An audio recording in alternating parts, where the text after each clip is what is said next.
আসসালামু আলাইকুম। আজকে আমি তৈরি করে দেখাবো মুরগির মাংস দিয়ে নুডলস রান্না করা। প্রথমে আমি প্যানে তেল দিয়ে দিয়েছি।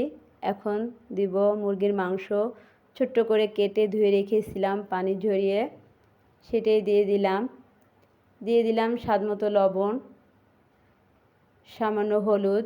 যেহেতু আমার এখানে মুরগির মাংস আছে ছোট্ট এক বাটি, দিয়ে দিলাম পেঁয়াজ কুচি।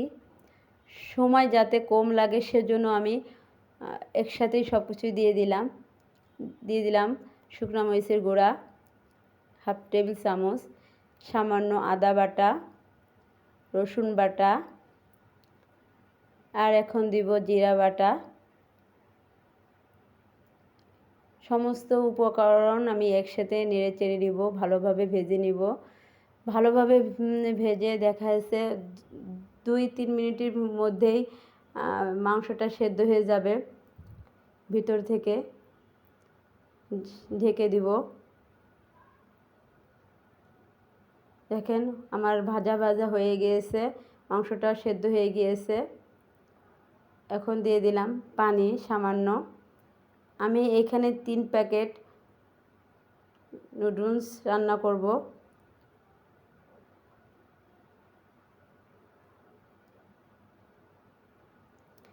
অল্প পানি দেখাচ্ছে, এই নুডলস ভাজতে সময় লাগে না, খুবই অল্প সময় হয়ে যায়, এর জন্য পানি বেশি একটা লাগে না।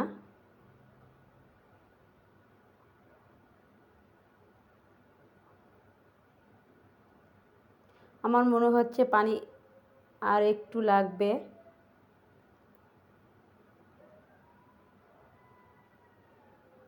ঢাকনা দিয়ে ঢেকে দিব।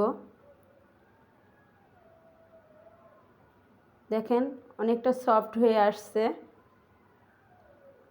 এভাবে রান্না করলে হয় কি, আমরা মায়েরা অনেক ব্যস্ততার মধ্যে থাকি, সময়ের সাথে দৌড়ে পারি না। সময় যে কীভাবে চলে যায় আমরা নিজেরাও বুঝতে পারি না। তাই অল্প সময়ের মধ্যে কিভাবে ভালো একটা রেসিপি তৈরি করা যায় সেজন্যই আমি এই রেসিপিটা এভাবে তৈরি করে দিচ্ছি। খেতেও অনেক সুস্বাদু হয়। ভালোভাবে নেড়ে চেড়ে নিব। আমার নুডলসটা সেদ্ধ হয়ে গিয়েছে, পানিটাও টেনে গিয়েছে।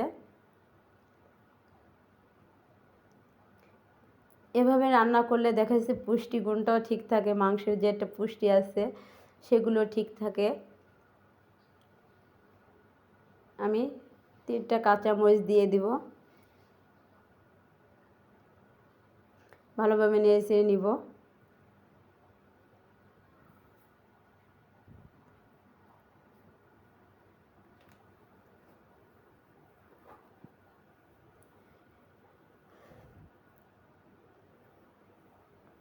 এখন দিয়ে দেব টমেটো সস। এখানে আমি টমেটো প্রাণ হট সস নিয়েছি, একটু ঝাল ঝাল আসবে। এই রেসিপিটা দেখাচ্ছি একটু ঝাল হইলেই ভালো লাগে। নেড়ে চেড়ে নিব। এভাবে আপনারা বাসায় রান্না করে দেখবেন, খুবই স্বাদ লাগে। বাচ্চারাও খেতে খুব আগ্রহ হয়। আজকাল বাচ্চারা কিছু খেতে চায় না। দিয়ে দিলাম নুডলসের যে মশলা থাকে সেটা। আমি 3 প্যাকেট থেকে 2 প্যাকেট দিয়ে দিব।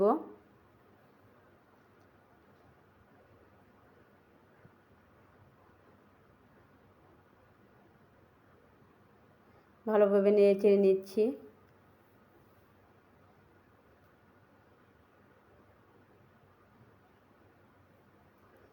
ভালো লাগলে আপনারা লাইক, কমেন্ট এবং শেয়ার করে যাবেন। দেখেন কতটা পারফেক্ট হয়েছে, ঝরঝরে হয়েছে। আমার নুডলসটা পারফেক্ট হয়েছে, ঝরঝরে হয়েছে।